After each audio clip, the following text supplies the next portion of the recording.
So we are at the halfway point in the year, and in today's video, I'm going to be breaking down the first half of the year of the UFC. Was it good? Was it bad? Was it what I expected? Was it what I wasn't expecting? What I'm expecting for the next half of the year, previewing the upcoming cards, reviewing the old cards that we have. I'm going to tell you right now, I have been very happy with how the UFC has gone this year. I say this before and I'll say it again.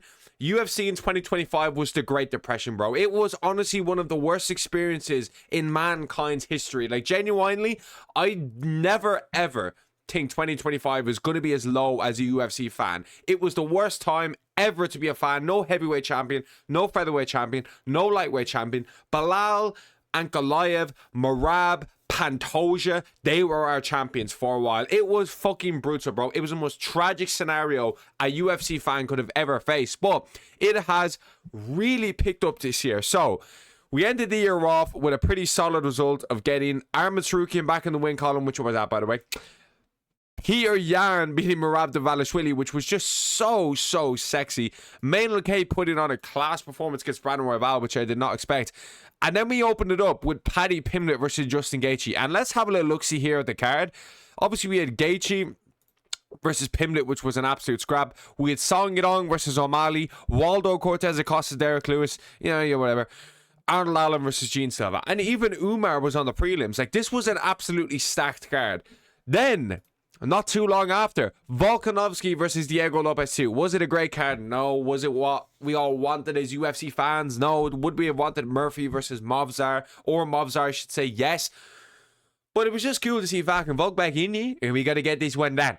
Then we had, you have your usual shit kind of fight night, Mario Batista versus Vinicius Oliveira, which ended in a pretty good finish. It was a decent fight. Then we had Sean Strickland versus Anthony Hernandez. And look at the big names in the first kind of like couple weeks of the year. Justin Gaethje, Paddy Pimblett, Volkanovski, Sean Strickland, Brandon Moreno, Max Holloway, Oliveira, Lonnie Kavanagh breaking onto the stream. Strickland getting his title shot, which ended up being the good ending.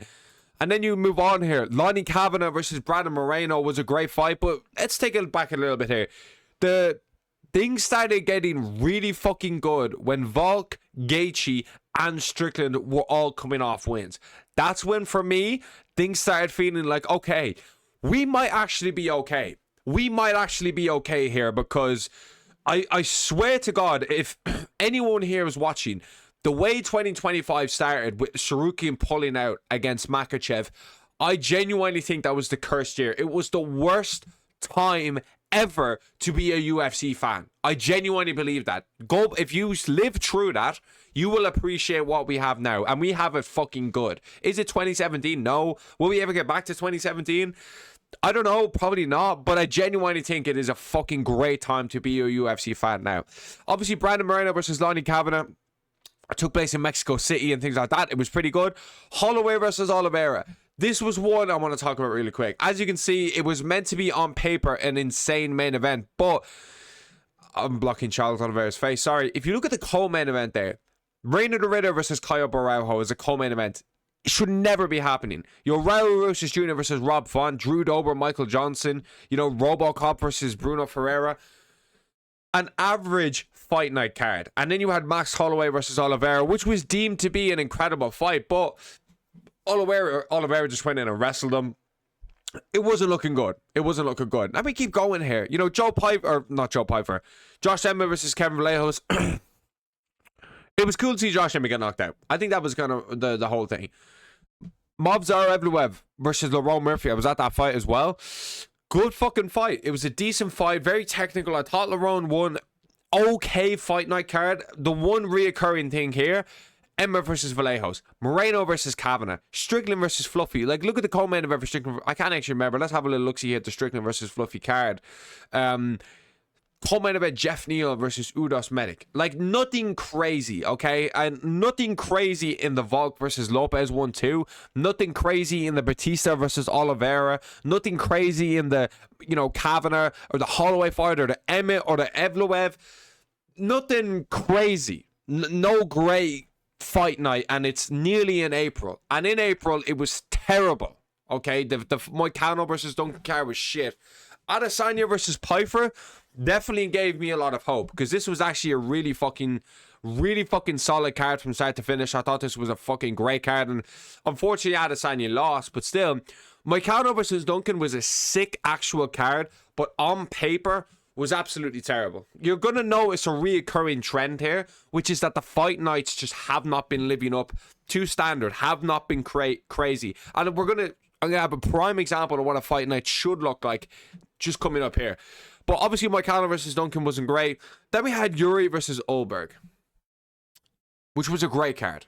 Great card. And let's not forget, the co-main event fell through in that as well. So that made it even more impressive how good of a fight night that was.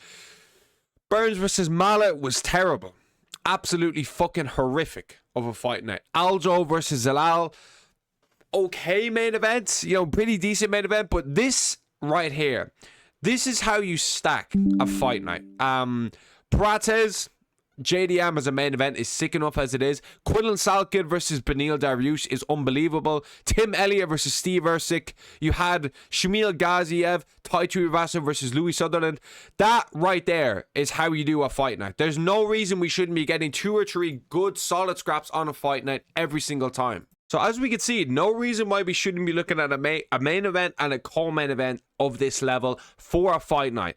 Because if you look at the fight nights we had just discussed, a lot of them are lacking depth. Like Zalal versus, you know, Sterling, Burns versus Mallet, Moicano versus Duncan. As much as these were good fight nights and had good fights, we're lacking star value with these cards. We're lacking big names. We're just really lacking at least 3 decent fights on the card. And then it all kind of like started to fall into place here. So Gilbert Burns had gone. Only a fucking Yuri Prohaska won.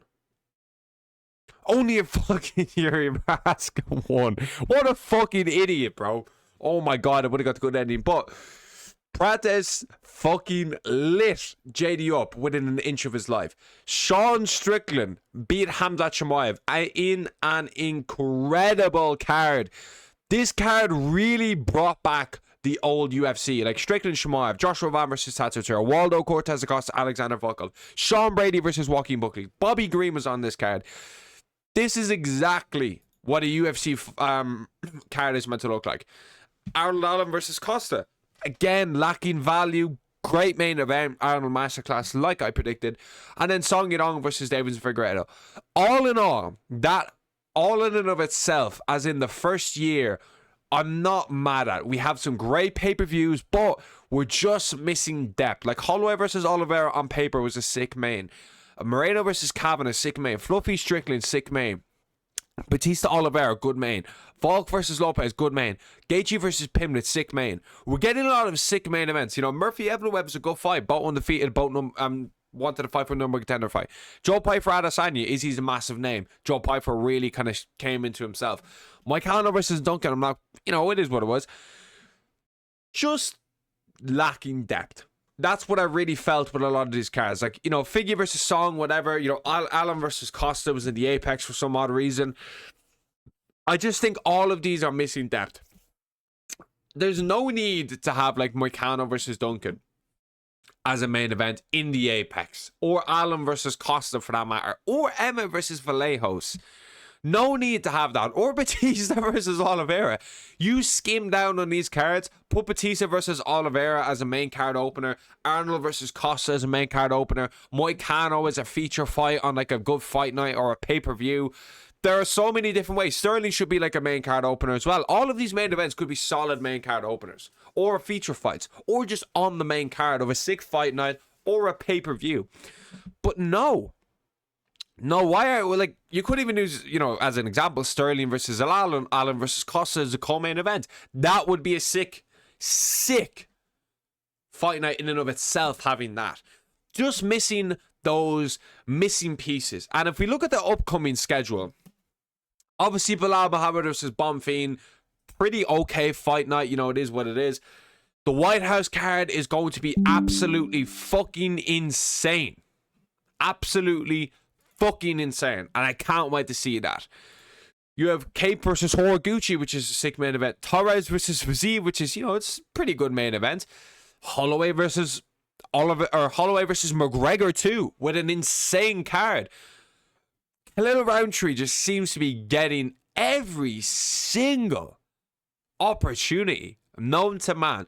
This one's a little bit sus. We don't have a main event for this fight night, and it's in 6 weeks. Can anyone tell me what's going on? You know, Oklahoma City? Who the fuck is going to main event this? You know, we have Sarukian versus Oliveira announced, not announced, but it's rumored. But obviously, this is the big one. This right here, this is the big one that we are all looking forward to as UFC fans. And if you have a little look-see at the card here, co-main event, Paddy Pimblett versus Benoit St. Denis. How can you not like that? Corey Sandhagen versus Batista. Lonnie Calvin and Royval. Gable Stevenson making his debut. Robert Whittaker on the prelims. Cody Garbrandt Jr. Tracy Cortez. This gives me Luke Lally. This gives me OG UFC vibes with a sick main event. I am very happy with how the UFC has done its scheduling. I am. I must say I am happy. I just need a few tweaks, a few more stacked cards. I think the Prates versus JDM was exactly how you do a fight night.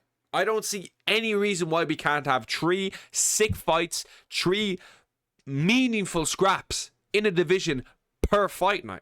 And if you want to do the odd one where it's just like a really good main event and then you leave the rest of it, you know, Yair Rodriguez versus Max Holloway is a prime example. It wasn't exactly a great card.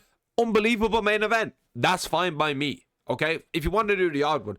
But I just feel this year we've definitely got in more depth in our pay-per-views. You know, the Strickland one was class. The Yuri one was good.